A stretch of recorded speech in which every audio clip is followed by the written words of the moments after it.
Hola, los saludo a todos. Vamos a continuar con los temas inherentes a esta cuarta unidad, mismos que ya me había comprometido a hacer para todos ustedes. El tema que ya estamos viendo y que lo iniciamos en la mañana fue el de las infecciones por herpes virus, un tema bastante extenso, pero que por las características del curso, pues lo tenemos que ir, digamos, reduciendo a fundamentos, a conceptos básicos que deben saber ustedes como médicos generales, pero que les den la orientación a saber hacia dónde buscar en su ejercicio profesional cuando se trata de establecer diagnósticos diferenciales incluso con otros patógenos.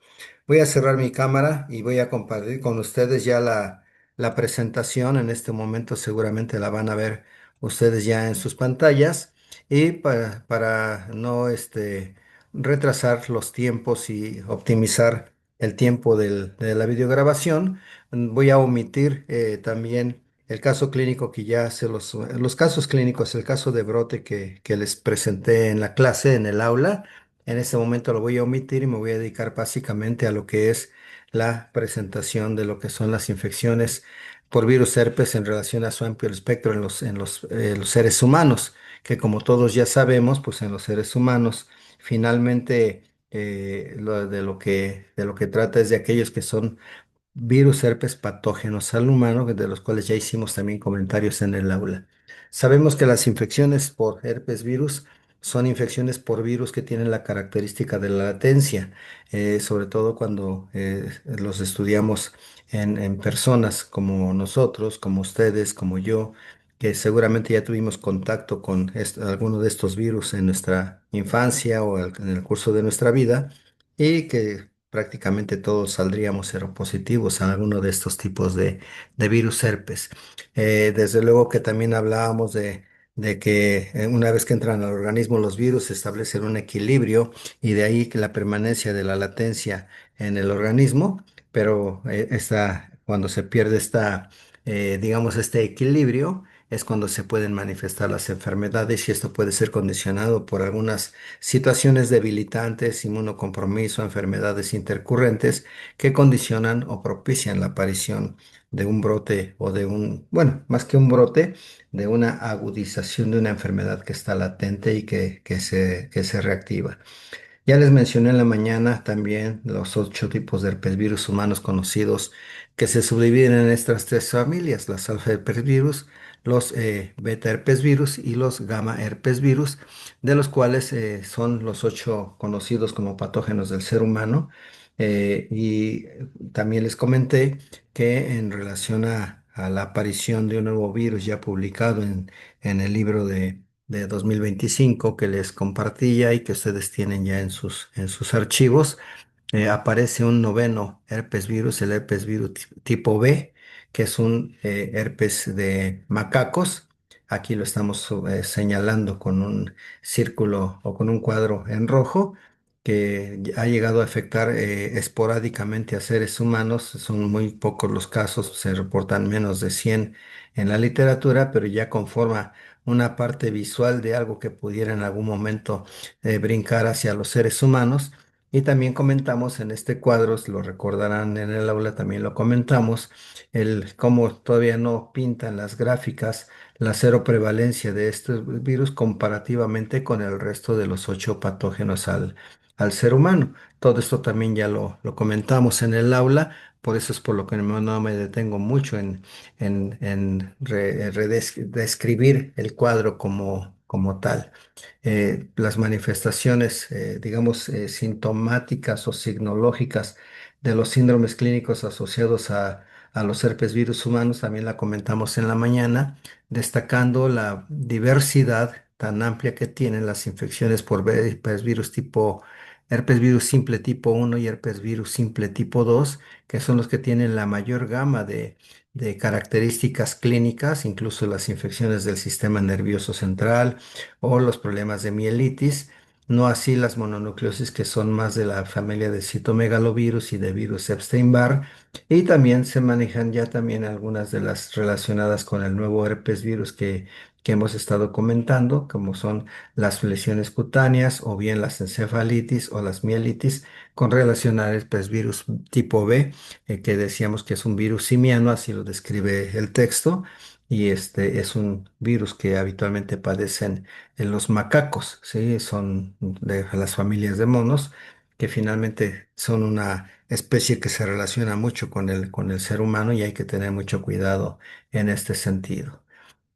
Cuando hablamos del herpes simple, hablamos de una enfermedad infecciosa de carácter inflamatorio también que tiene su origen en la infección por este virus y que cuya manifestación más común son la aparición de lesiones cutáneas caracterizadas por la presencia de vesículas que se agripan en racimos y que son rodeadas de un halo eritematoso cuando infectan al ser humano. Esta lesión también se las describí en el aula. Finalmente son las características clínicas de los llamados fuegos o fogazos. No es la única manifestación clínica que habitualmente se maneja. Existen otras, como las que aquí se visualizan, pero finalmente hablamos de infecciones orolabiales, las herpes genitales, las queratoconjuntivitis herpéticas, las gingivostomatitis, el panadizo, el eczema herpético, las infecciones herpéticas de tipo traumático, así como las infecciones del sistema nervioso central, ya sea en su forma de encefalitis o de meningoencefalitis y las infecciones neonatales. Las manifestaciones de cada uno de estos cuadros pueden ser desde luego diversas y cada una con su propia sintomatología, pero que son más o menos fáciles de- de describir y de reconocer, a excepción de las que están al interior de cavidades como las encefalitis, las artritis, las pleuritis, etcétera, en donde se tendrán que hacer estudios especializados por una parte para demostrar el agente etiológico y por otra parte para demostrar la severidad, la extensión del daño que puede ser tan catastrófica como se ve en esta imagen tomográfica, en donde se ve una pues prácticamente atrofia cortical, subcortical severa, con datos de hidrocefalia, calcificaciones y una serie de imágenes que hablan de un daño cerebral muy importante que seguramente pues dejó secuelas también prácticamente irreversibles en este tipo de pacientes. De ahí la importancia de los cuidados de esta enfermedad. El virus se presenta, digamos, en el 75% por contagio de la madre al momento del parto, hablando de la infección neonatal, y de ellas 30 a 50% asociada a infección materna primaria durante el embarazo y solo 8% con infección secundaria. Dentro de sus manifestaciones clínicas, los comentamos en la mañana con la revisión del brote que les comenté a nivel hospitalario, aparición de ictericia, fiebre, hepatosplenomegalia, manifestaciones de sepsis. Hasta 80% presentan vesículas y eritema generalizado.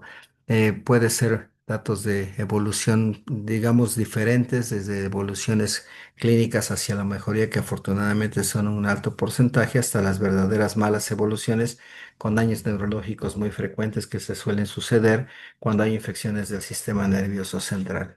El diagnóstico en las lesiones visibles, desde luego que es clínico, es fácilmente reconocible.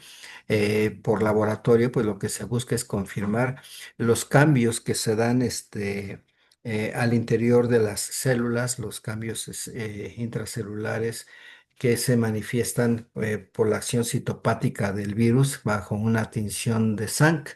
Ya los problemas de cultivos y de estudios inmunológicos pasan a ser parte complementaria de estos estudios y la prueba definitiva, pues desde luego que se hace con reacciones en cadena de polimerasa y prácticamente casi ya no se practican las biopsias dependiendo de la localización, ya que son procedimientos invasivos que en la mayor parte de los casos no ofrecen un beneficio real respecto al manejo que se instituye previamente a la aparición de incluso de algunas de estas complicaciones.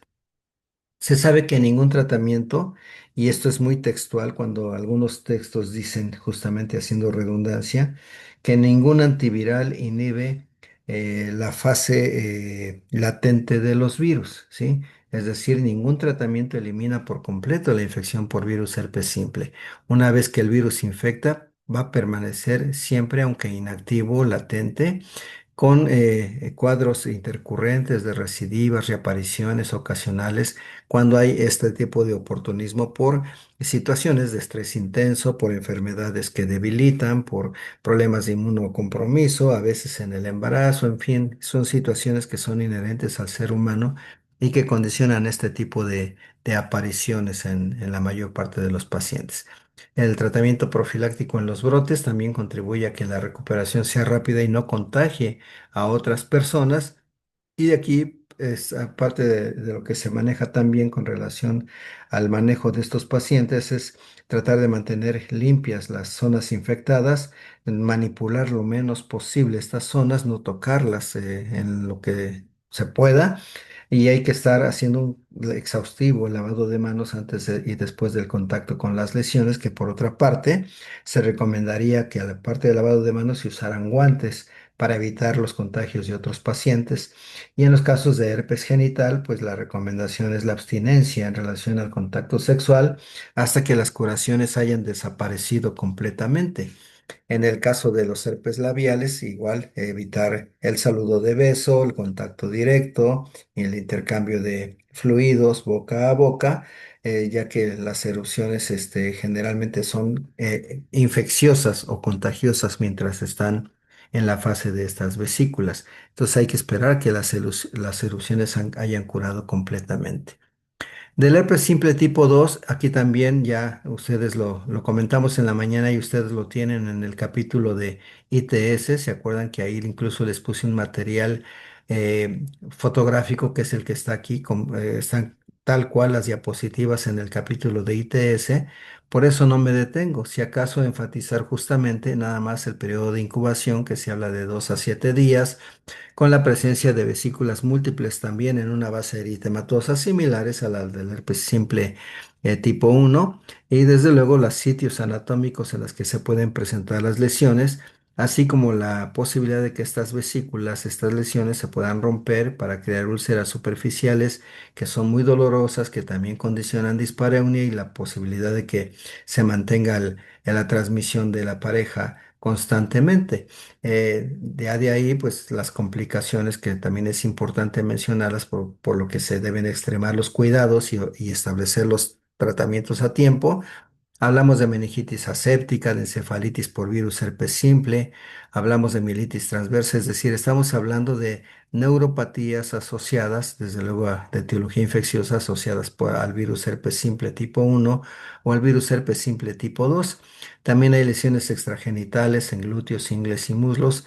Puede haber casos de infección diseminada o de sobreinfección o de infecciones oportunistas por bacterias o por hongos, infecciones mucocutáneas recidivantes, también el panadizo, las infecciones oculares, que es importante detectarlas a tiempo para evitar incluso la pérdida de la visión por datos de endoftalmitis, infecciones viscerales y pulmonares, que también se pueden llegar a dar en estos casos.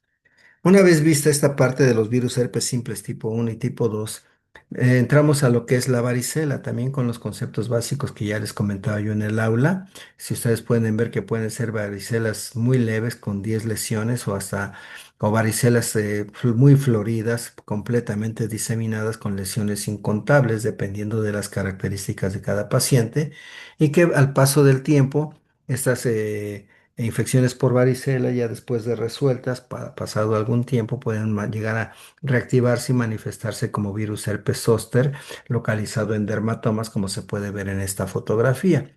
Son generalmente también infecciones de evolución cosmopolita, bueno, más bien de comportamiento cosmopolita, es decir, en todo el mundo se pueden encontrar, que afortunadamente la mayoría de estos casos son benignos y no presentan complicaciones, pero cada vez hay más pacientes identificados con algún problema de inmunodeficiencia y esos pacientes son los que pueden tener complicaciones graves e incluso el riesgo de muerte o complicaciones que pueden traer secuelas graves, como vamos a comentar ahorita en un momento. El virus varicela zoster, entonces sabemos que es un virus herpes humano o patógeno al humano que está distribuido mundialmente, de ahí lo cosmopolita, y toma dos formas distintas de infección clínica, la varicela y el herpes zóster. La infección primaria es un exantema difuso máculo-pápulo-vesicular que termina en costra justamente y esas son las características de la evolución de la varicela. Y ya una vez que se habla de la reactivación del virus varicela que quedó latente, hablamos de lo que es el zóster, como lo comentábamos hace unos momentos. Entonces estamos hablando de una infección viral que se caracteriza por ámpulas muy pruriginosas en todo el cuerpo. Es una de las enfermedades consideradas como enfermedades clásicas de la infancia, aunque también la pueden padecer adolescentes y adultos, que son los que tienen el mayor riesgo de complicaciones, más que en los niños, justamente, en los cuales se autolimita, pero aquí el problema a veces son los cuidados en relación a evitar las impetigenizaciones o el rascado de las lesiones, cosa que es muy difícil en los niños.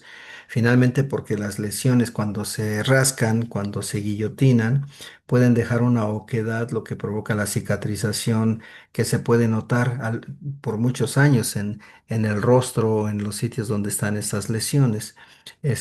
Si bien las tasas de infección y de hospitalizaciones, así como de mortalidad, han disminuido a partir del advenimiento de la vacuna, no debemos bajar la guardia, ya que todavía hay datos de seroprevalencia en algunos países, sobre todo en los que no tienen el beneficio de la vacuna o la tienen en muy poca cobertura, ¿sí? En donde incluso las complicaciones se pueden dar mayormente en relación a este tipo de enfermedades. Y caso especial, pues lo implican las mujeres embarazadas, ¿verdad? En donde sigue habiendo algunas incidencias que se hablan de 3 por mil o 5 a 10 por 10.000 embarazos. Y lo importante de este tipo de infecciones en mujeres embarazadas es por la posibilidad del síndrome de varicela fetal, que pues también lo describen como varicela congénita, o bien la infección neonatal por varicela, con tasas de ataque de más de 90% en individuos susceptibles de esta enfermedad. Esta enfermedad tiene una incubación un poquito larga, 2 a 3 semanas, en promedio 14 a 16 días, con una alta contagiosidad o transmisibilidad que inicia 1 a 2 días antes de la erupción, 1 o 2 días antes del exantema. En cuanto a la latencia, sabemos que esta se establece en las células ganglionares dorsales de los nervios sensoriales y generalmente el mecanismo por el cual se genera la infección es por la inhalación de gotas contaminadas, es decir, es una contaminación directa. Se han descrito formalmente dos viremias, la viremia primaria, la cual se lleva a cabo hasta los órganos del sistema retículo endotelial, como son el hígado, el vaso, la médula ósea, y posteriormente una viremia secundaria que se lleva a cabo entre las células endoteliales, así como los capilares y la epidermis, en donde se manifiestan las lesiones eh, máculo-pápulo-vesiculares que hemos estado comentando. La puerta de entrada es en la bucofaringe, en donde se lleva a cabo la replicación inicial, posteriormente la invasión de ganglios linfáticos locales y 96 horas después la primera viremia mediada por células y distribución a los órganos del sistema retículo endotelial, para 10 días después dar lugar a la viremia secundaria, en la cual ya se diseminan hacia los diferentes estratos de la piel a nivel celular, infiltrando células mononucleares y la diseminación cutánea y la erupción subsiguientes. Desde luego que el sistema inmunológico empieza a trabajar, es una inmunidad mediada por células, es decir, linfocitos T, que se desarrolla muy pronto que generalmente dan lugar a la aparición de títulos de anticuerpos, ya sea en forma de IgM, de IgG o de IgA específica, que empiezan 5 días después de la aparición clínica. Aunque muchas veces, y eso también lo comentamos, que la IgM, que implica una infección aguda o una infección activa, el hecho de que aparezca en manifestaciones tardías no significa que siga activa, ya que la IgM puede tardar en desaparecer hasta 120 días.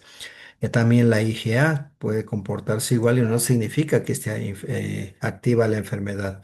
En cambio, las IgG, pues ya sabemos que son las células, digo, los anticuerpos de memoria, y estos pueden permanecer por tiempo indefinido.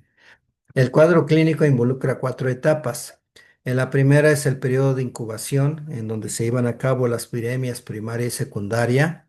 La segunda fase, que es la fase prodrómica, algunas horas a 3 días pueden ser las duraciones y aquí existe la presencia de fiebre, de letargia, de malestar, hiporexia, cefalea, disfagia leve y tos, mismas que no darían el diagnóstico y a veces ni siquiera la sospecha de esta enfermedad hasta que aparece el exantema. Y ya en el exantema, con la persistencia de los síntomas hasta por cercano a una semana, la presencia de lesiones eritematosas, máculopapulares y vesiculares. Por eso les decía yo que es mácula, pápula, vesícula, para posteriormente aparecer las costras. Son lesiones muy pruriginosas, dan mucha comezón y eso es lo que a veces condiciona inconscientemente el rascado y de ahí las posibilidades de hipertiginización. Empiezan en el cuero cabelludo, la cara, el tronco, finalmente hacia las extremidades, porque lo que se ha considerado una diseminación centrípeta, que con número variable de lesiones que pueden ir desde muy escasas hasta plenamente diseminadas, incontables que se pueden visualizar en algún material fotográfico.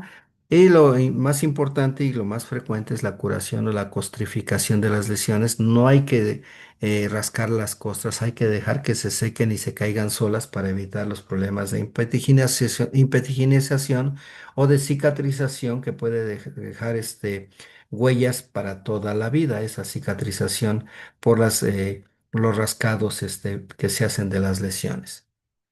Dentro de sus complicaciones, se habla de 5 a 10% de los casos los que se complican con acción viral directa, mecanismos inmunitarios y sobreinfección bacteriana, sobre todo por biota de la piel, como es el Streptococcus del grupo A o bien el Estafilococo aureus.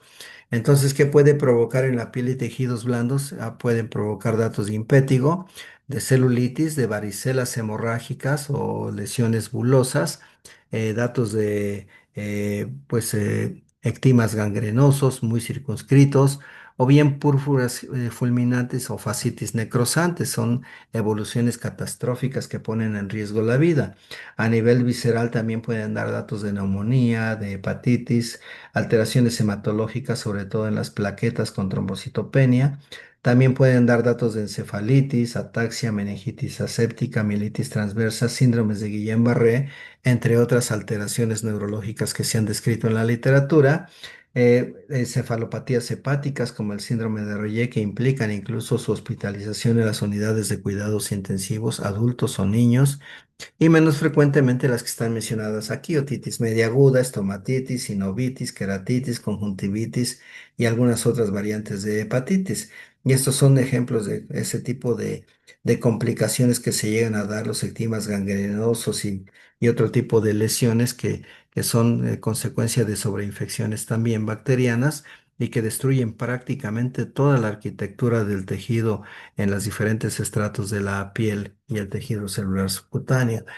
¿Qué pasa entre las diferentes, cómo podemos diferenciar las varicelas en el niño inmunocompetente o en el niño inmunosuprimido? Y esto también aplica para algunos adolescentes. El periodo de incubación en el niño sano es de 14 a 21 días, es más corto en el inmunodeprimido. El exantema generalmente dura en promedio 7 días, puede ser de 10 días o más extenso en el inmunodeprimido y una fase de costrificación más lenta. Las complicaciones son poco comunes en el sano y son más frecuentes en el inmunosuprimido. En las infecciones secundarias son bajos los porcentajes en la persona sana, no así en los inmunodeprimidos de 20 a 30%. La diseminación viral en general 1 a 3% en el sano, 30 hasta 75% los inmunodeprimidos.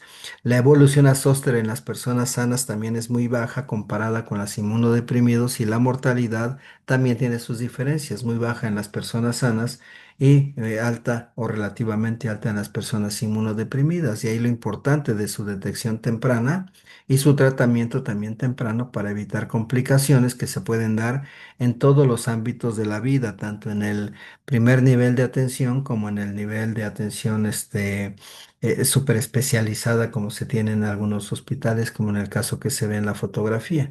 Y vean ustedes lo que se ve también a veces en algunos, decíamos o pensábamos que el herpes zóster solamente era de la edad adulta y no, también los niños pueden tener manifestaciones de zóster. Este es un adulto, pero los demás son niños. Ven ustedes, el equiparen las características de las lesiones que siguen a los dermatomas con el herpes zóster comparado con el que está en un adulto, ¿verdad? Es prácticamente similar el tipo de comportamiento siguiendo esos trayectos nerviosos con que pueden llevar a neuralgias intensas que necesitan analgesia frecuente.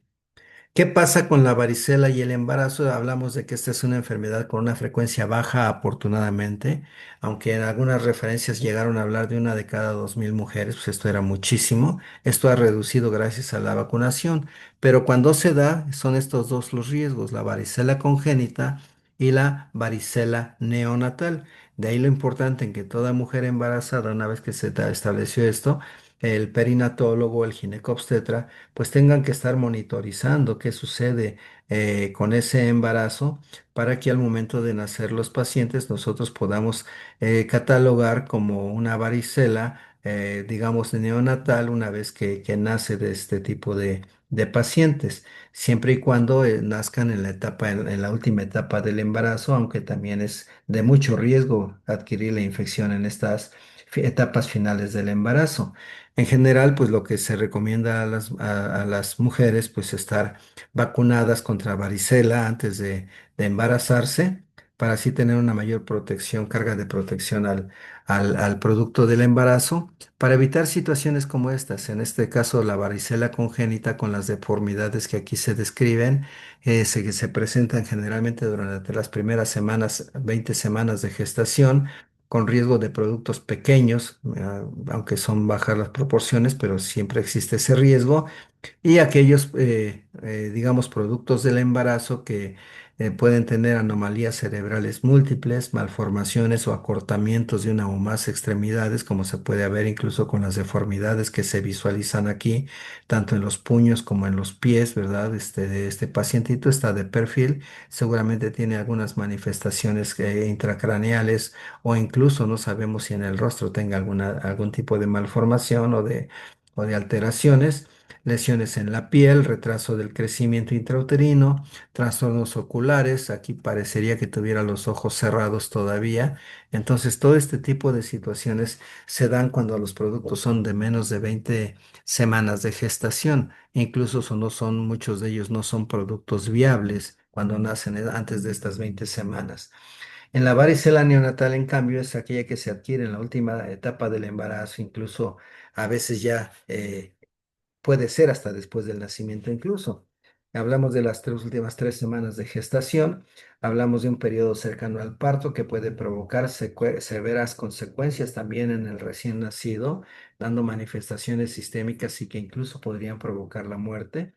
Y estos contagios se pueden dar a través de la placenta, conocidas como viremias transplacentarias, de forma ascendente durante el parto también puede darse esta situación, gotitas respiratorias o contacto directo con lesiones que se pueden suceder después del nacimiento, y la gravedad desde luego que va a depender de la vía de contagio. Si es plenamente cutánea, pues seguramente la aparición de la enfermedad va a ser menos severa que si se da por vía hematógeno transplacentaria, por ejemplo.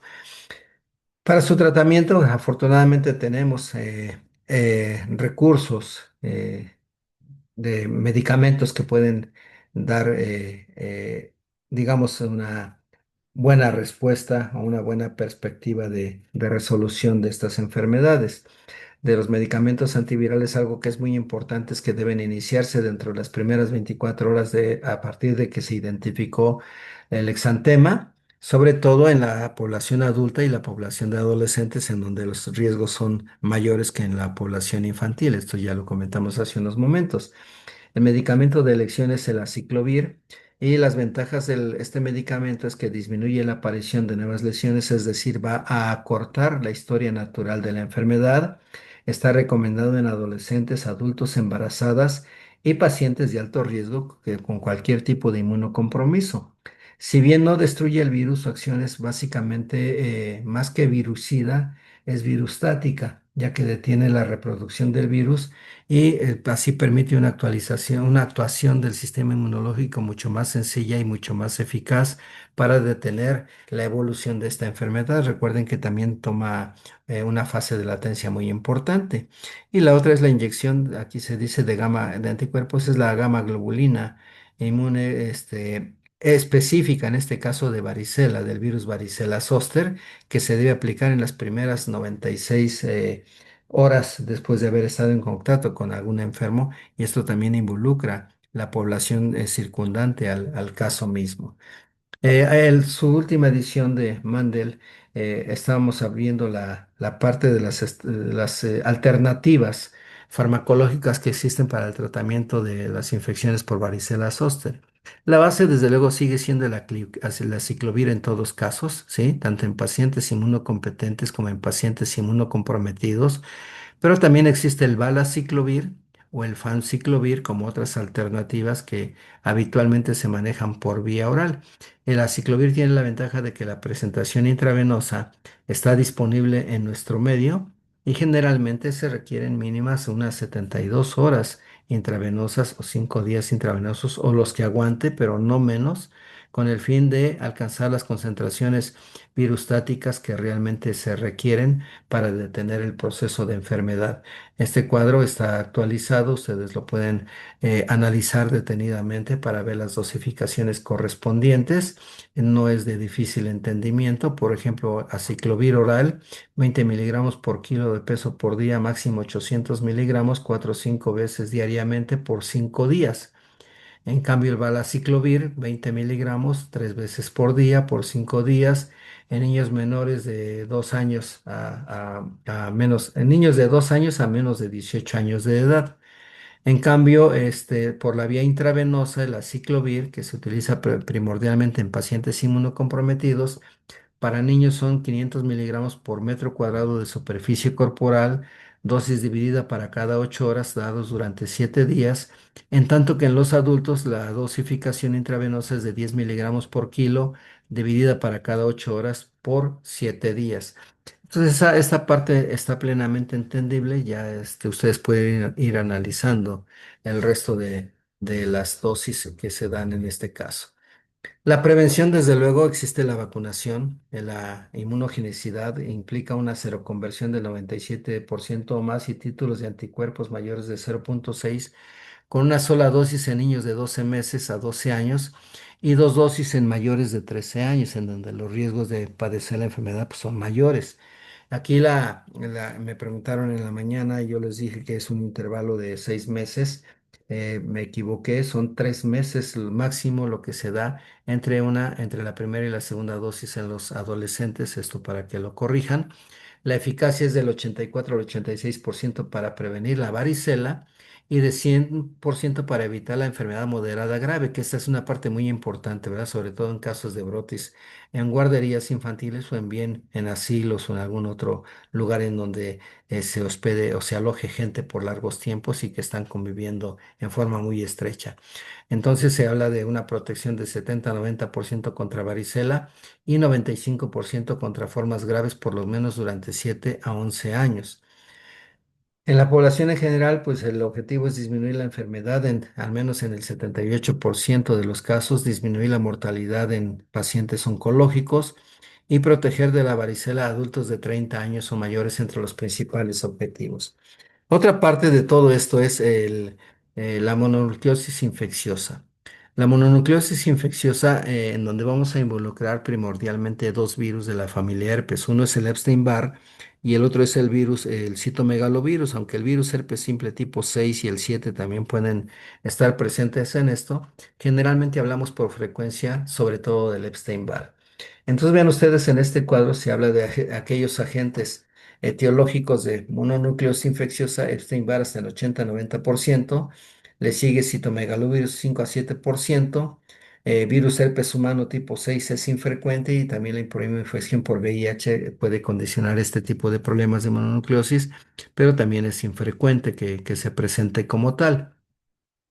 Aparece normalmente en mujeres a una edad pico de 16 años la mononucleosis, aun en varones alrededor de los 18 años. y aunque lo hemos visto nosotros mucho en niños también hospital, bueno, que han llegado al hospital y en los cuales se ha encontrado este tipo de padecimientos, no es tan infrecuente como parece. Y el principal vehículo para diseminar el virus Epstein-Barr es la saliva, de ahí que mucho tiempo se le denominó la enfermedad del beso.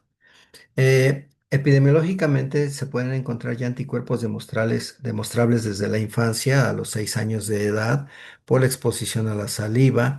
En Europa Occidental y Estados Unidos es menos común, se habla de 35 a 50% a los 5 años de edad. En el resto del mundo es más alto. Emergen poblaciones donde un elevado porcentaje de adultos jóvenes carecen de inmunidad al virus Epstein-Barr, es decir, no están protegidos y por eso es por lo que pueden darse este tipo de incrementos. En las familias, 10 a 40% de los miembros expuestos y susceptibles pueden desarrollar también infecciones por virus Epstein-Barr. Virtualmente todos los humanos, y esto es muy así, muy textual, todos los humanos estamos infectados por el virus Epstein-Barr virtualmente. La gran mayoría son inaparentes, afortunadamente, y ocurren tempranamente en la vida. Y también, como el resto de los virus, herpes virus, son infecciones latentes con diseminación persistente del virus, aunque la forma asintomática también es muy, muy frecuente. Y en esta imagen lo que se muestra es justamente las potenciales síndromes clínicos que están asociados con mononucleosis infecciosa por el virus de Epstein-Barr. Vean ustedes, sistema nervioso central, mononucleosis infecciosa, relacionada ya también con algunos tumores. De hecho, virus Epstein-Barr ha tomado mucho auge en relación al estudio de algunos determinados linfomas. Pueden ser desde las infecciones más leves como las tonsilofaringitis o bien algunos carcinomas nasofaringios con las rutas que aquí se muestran justamente con la participación del sistema inmunitario también para dar lugar a este tipo de manifestaciones clínicas que tienen estos virus. Algunas proteínas virales que se producen durante la infección se definen y se agrupan serológicamente como antígenos precoces, antígenos de cápside viral y glucoproteínas del antígeno de membrana. Y también se expresan algunos genes, que, como los que aquí se mencionan, antígenos nucleares de Epstein-Barr, que son los EBNA, con las diferentes variantes proteínas latentes de membrana y por moléculas pequeñas de RNA codificadas de Epstein-Barr tipo 1 y tipo 2.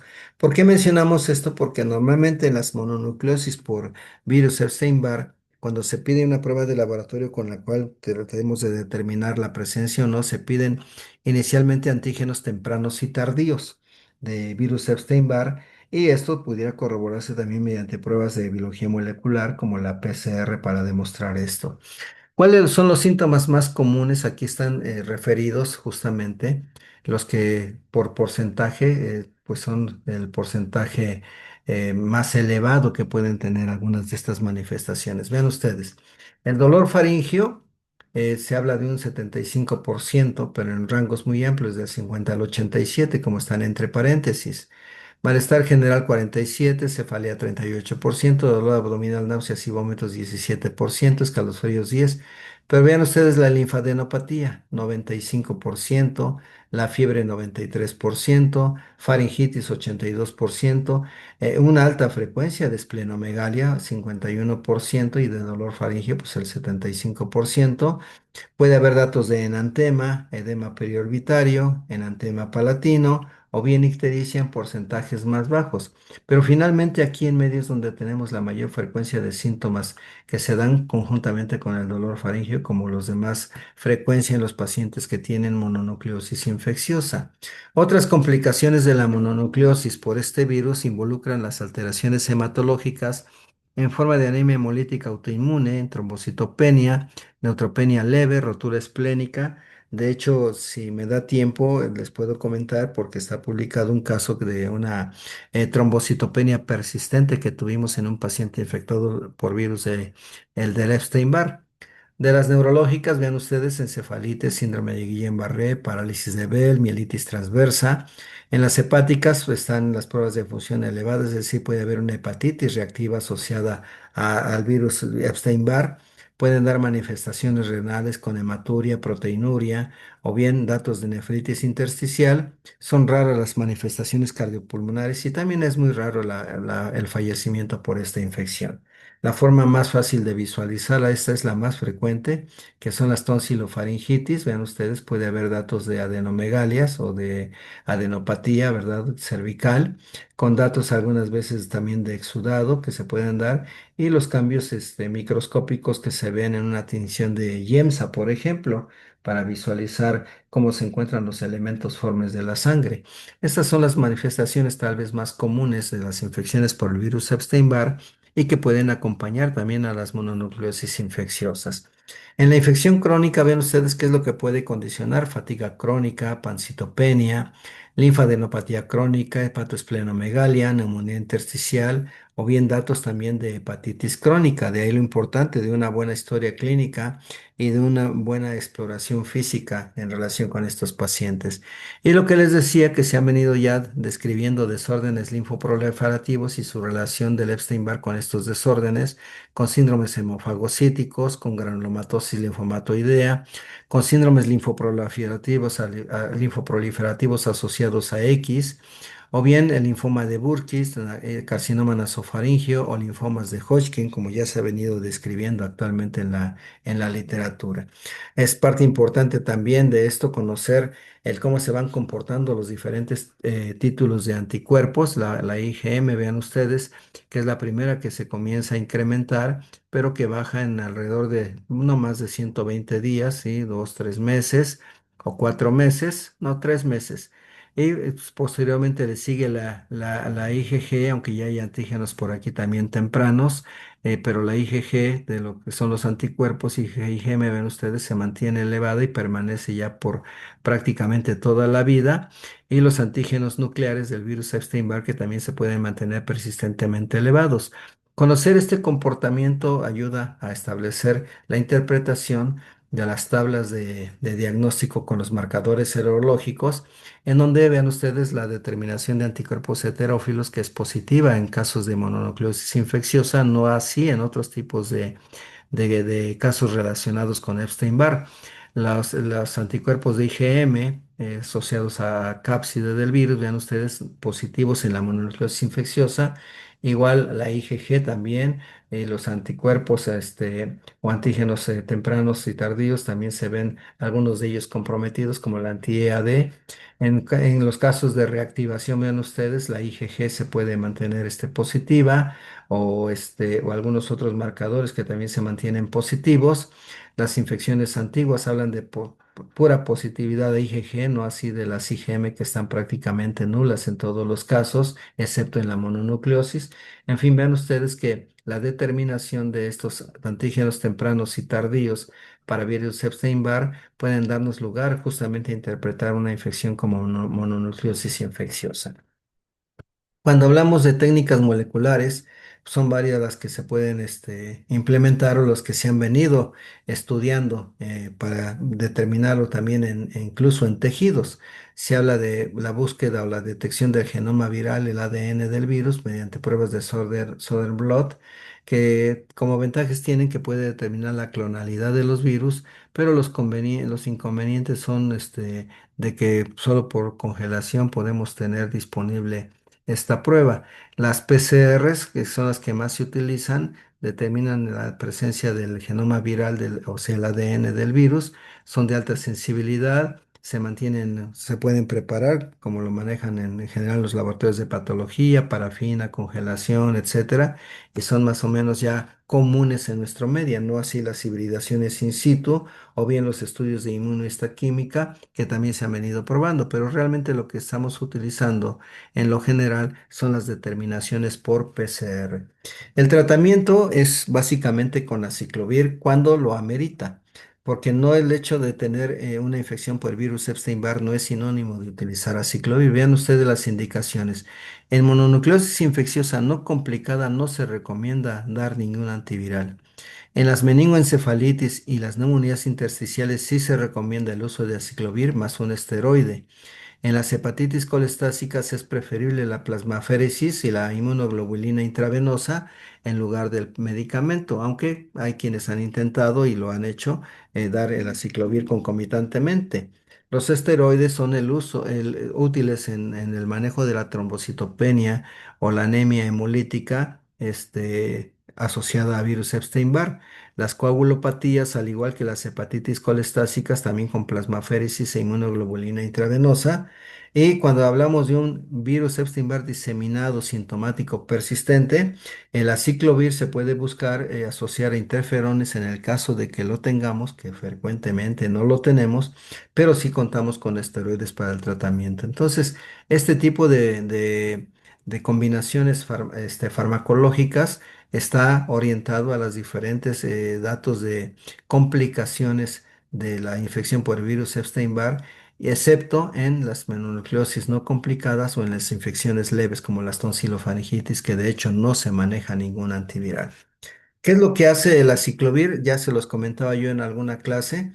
Normalmente el aciclovir que entra en forma de monofosfato de aciclovir, lo que va a hacer es fosforilarse al interior de las células que están alojando al virus y dado que cuando se están replicando, pues, van a dar lugar a un sistema de transducción de señales que tiene como finalidad trifosforilar al producto, es decir, adoptar la forma de trifosfato de aciclovir, que es el principio activo del aciclovir, y de esta forma este trifosfato es el que va a actuar sobre la cadena de DNA viral y va a inhibir la replicación, aunque muchas veces no mata al virus, pero inhibe la replicación hasta que el virus cae en fase de latencia, que es la forma en que queda finalmente para el resto de la vida.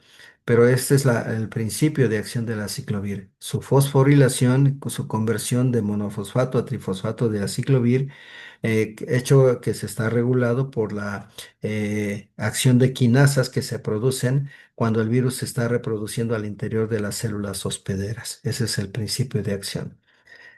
El otro virus es el citomegalovirus y con este virus vamos a terminar esta parte. No vamos a ver el sarcoma de Kaposi, no es la intención de este capítulo. Sabemos que el herpes virus tipo 8 se asocia con Kaposi, pero esta parte normalmente no la manejamos nosotros, la manejan los oncólogos, aunque pues pudiéramos nosotros tener conocimiento de esto y posteriormente ir documentando todo lo que nos queda.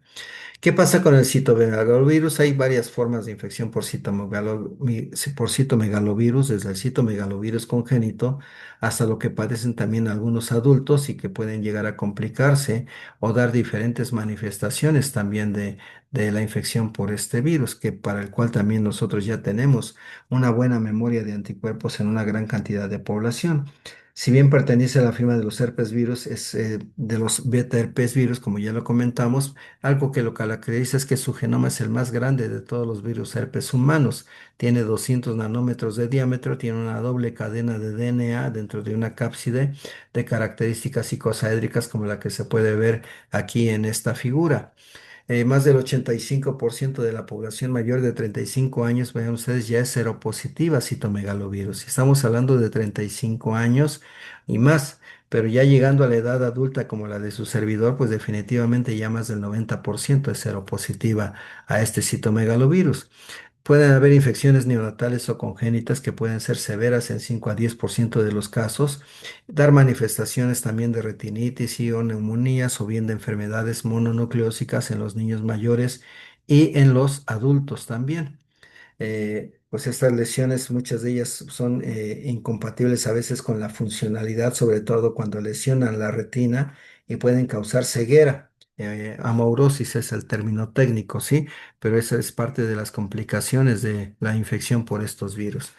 Una vez infectado con citomegalovirus, generalmente el individuo puede ser ya portador de por vida y lo puede estar expulsando a través de saliva, a través de orina, a través de semen o de secreciones cervicales o leche materna. En todos estos sitios se han encontrado virus viables y puede dar exacerbaciones asociadas a la inmunodepresión transitoria que se puede producir en algunas mujeres embarazadas por factores hormonales. También esto afecta principalmente a las mujeres o en general en la población por datos de inmunosupresión.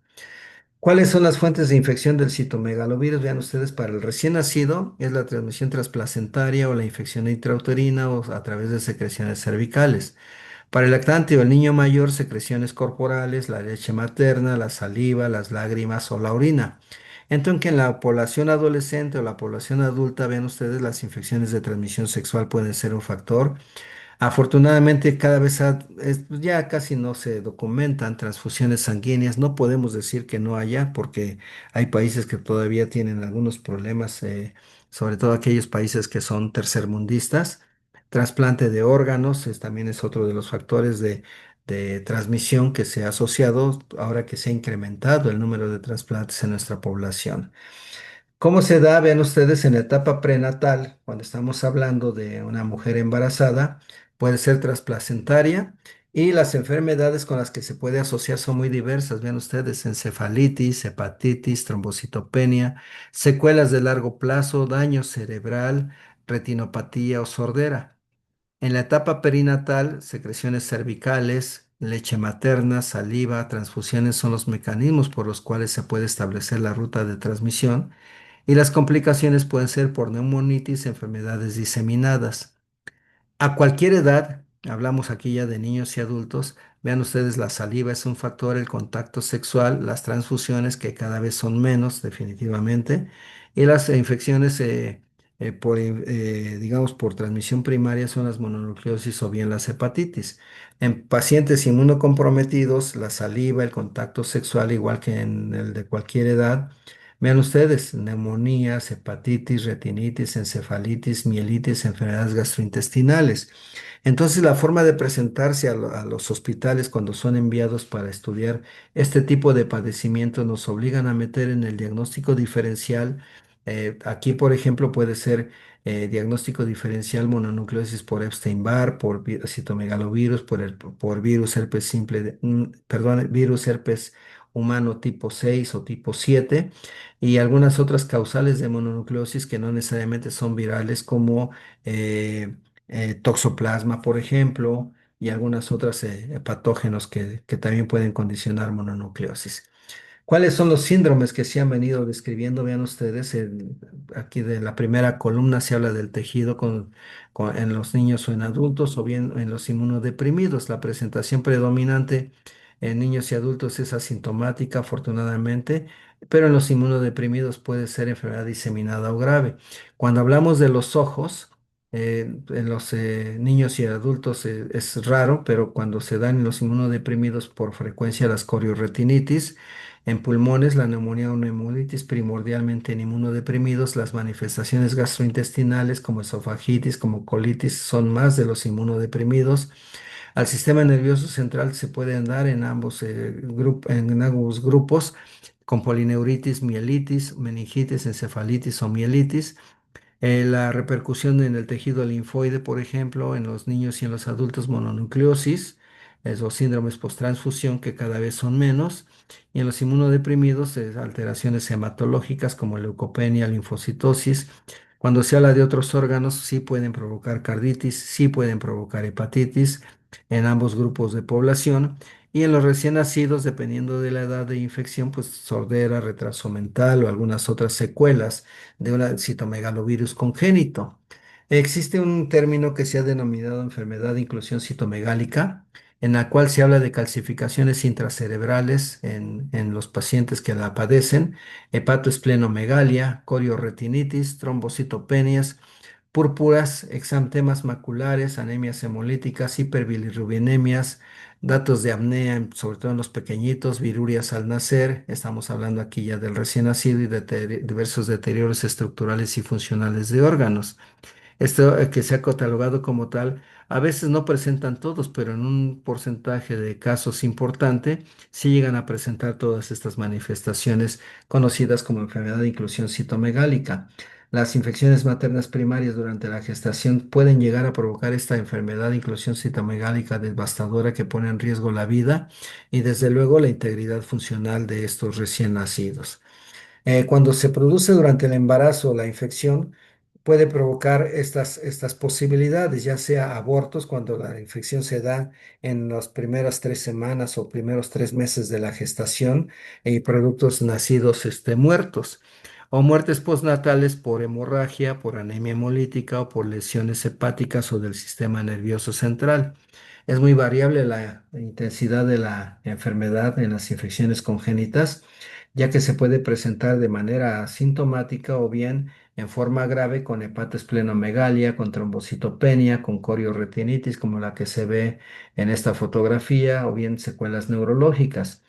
10 al 30% de lactantes con infección por citomegalovirus congénito sintomática pueden morir en los primeros meses de vida. Y eso es algo, un punto muy importante. De ahí el tratar de determinar digamos, el diagnóstico lo más tempranamente posible. Dentro de las pruebas diagnósticas se han probado o se han hecho intentos de muchas posibilidades. Cuando se habla de cultivo, histología, ven ustedes, normalmente en los cultivos o en las imágenes, en los tejidos se pueden ver lo que se le llama cuerpos de inclusión en forma de ojo de búho, que son los que se pueden. Ahorita les muestro una donde se ve mucho mejor esta parte de los ojos de búho.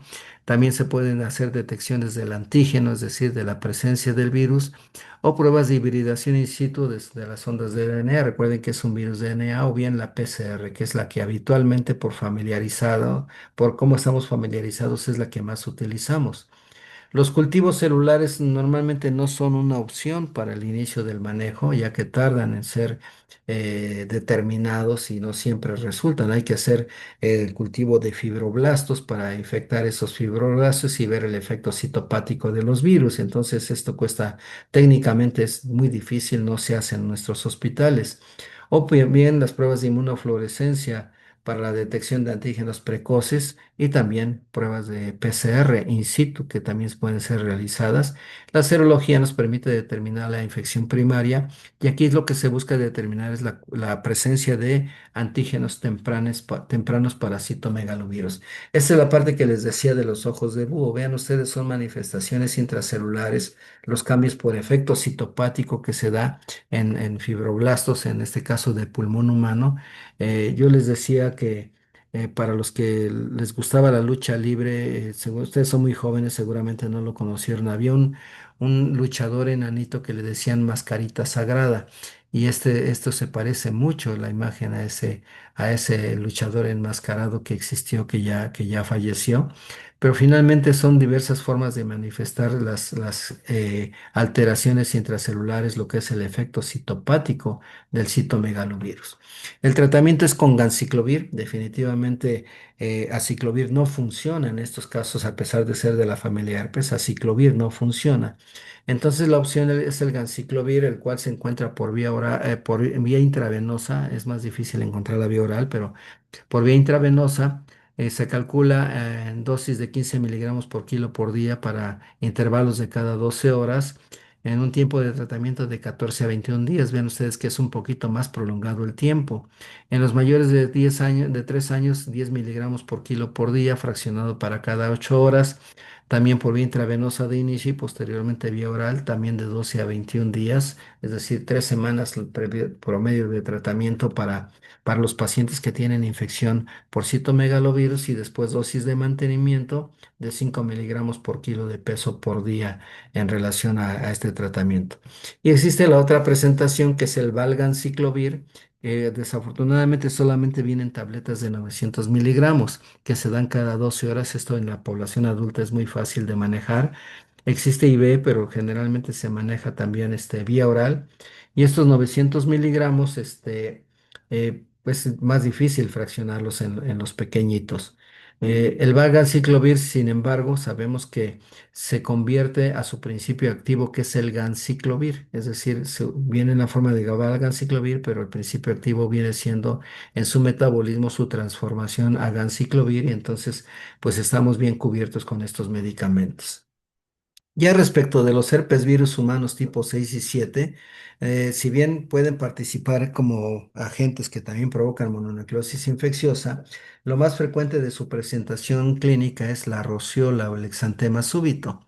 Son virus el tipo 6 panlinfotrópicos que pueden infectar a varios tipos de células inmunitarias, incluyendo células T, natural killer, y las células del sistema nervioso central, es decir, las células de la glía. También pueden asociarse a síndromes de fatiga crónica y esclerosis múltiple, que esto es muy importante, en tanto que el virus herpes humano tipo 7 usa un receptor CD14, de ahí también su tropismo por linfocitos T CD4, y también participa en la producción de roceola y de la pitiriasis rosada, que son enfermedades que seguramente las verán en dermatología cuando se trate de descripción de lesiones de este tipo. Así es como se llegan a manifestar, vean ustedes, es un raíz como evanescente, ¿sí? Que apenas es visible en algunos casos y a veces lo atribuyen a cambios en la temperatura corporal que implica que tengan algún tipo de manifestaciones similares. Sin embargo, vean ustedes, sí es muy evidente. Sí, es muy diferente a la varicela, sí es diferente al sarampión, sí es diferente a otras exantemáticas. Sin embargo, siempre es conveniente realizar diagnóstico diferencial con estas enfermedades exantemáticas, varicela, sarampión e infección por parvovirus B19, entre los otros con los que se hace diagnóstico diferencial de estos virus. La Roseola infantum, cual se le conoce como exantema súbito o sexta enfermedad, o también como pseudorubiola, de ahí la necesidad de hacer diagnóstico diferencial por serología. Pues presenta exantema crítico y lo que se llama fiebre de los 3 días. Es un síndrome clínico caracterizado por 3 a 5 días de fiebre alta, que esta probablemente sea también uno de los datos muy sugestivos, ya que puede alcanzar más de 40 grados centígrados de temperatura, que se resuelve abruptamente. Así como aparece, así desaparece abruptamente. Y posteriormente a la desaparición de la fiebre, la aparición del exantema, de un raíz que se causa justamente por la presencia de este herpes virus. Es el más frecuente, es el virus herpes simple, simple tipo 6, el más frecuente en relación a la Roseola infantum, pero también puede involucrarse el tipo 7, algunos virus Coxsackie, algunos ecovirus, algunos adenovirus, virus para influenza tipo 1, los que también pueden estarse involucrando con este tipo de exantemas. La infección por el herpes virus humano tipo 7, aunque parece ser universal, parece adquirirse más tarde que el herpes virus tipo 6. Y vean ustedes, a los 2 años de edad, ya 40-45% de los niños ya presentan anticuerpos contra estos virus. A los 6 años, 70% ya son seropositivos, o sea, es más frecuente de lo que nosotros tradicionalmente hemos pensado. Las manifestaciones clínicas de este tipo 7 son el xantema súbito también, la roceola, la fiebre, convulsiones febriles en algunos niños, hepatitis, síndrome de mononucleosis, linfadenopatías y pancitopenias. Entonces verán ustedes que es más común y es tal vez en los que menos pensamos nosotros porque siempre estuvimos acostumbrados a hablar del virus herpes simple tipo 1, tipo 2 o bien del Epstein-Barr. Sin embargo, es necesario meterlos en la tómbola de posibilidades de enfermedades dermatológicas o con manifestaciones dermatológicas en nuestra población. Se ha detectado viremia en todos los niños durante los primeros 2 días de vida de los primeros 2 días de la enfermedad, antes del inicio del exantema, y en los días 5 a 7 solo 7% de los niños fueron virémicos. Ya es difícil demostrar la viremia en ellos. Los anticuerpos contra el virus herpes simple tipo 6 ya se encuentran presentes desde el tercer día y ya en todos los pacientes al día 8. Normalmente las viremias preceden al exantema y este ya exantema ya es coincidente con el desarrollo de anticuerpos, sugiriendo que el exantema puede resultar de complejos antígeno-anticuerpo, que es lo que es más posible que esté sucediendo. El curso clínico es de 3 días de fiebre con resolución abrupta seguida de exantema. La roceola clásica les decía que puede exceder fiebre de 40 grados con media de 3,8 días, 4 días para fines prácticos, irritabilidad y otras manifestaciones que pueden incluir malestar general, ojos edematosos, conjuntivitis palpebral, inflamación de la membrana timpánica, máculas o úlceras en el paladar, a la manera de un enantema, síntomas respiratorios, además de vómito, diarrea, abombamiento de la fontanela, y también es común la linfadenopatía postauricular parecida a la de la rubiola y occipital, pero ya en forma tardía, que esto es lo que la diferencia de la rubiola. La infección por estos virus parece ser universal y bueno, esto ya lo comentamos, se aparece más tarde que el virus herpes tipo 6. Con esto prácticamente estamos terminando. Esta diapositiva la repetí para identificar en el momento en que estaba yo terminando la presentación. Con esta parte cierro lo de relacionado con virus herpes. Se los envío en un momento y dudas las comentamos en el aula como siempre. Hasta luego, que tengan una excelente tarde.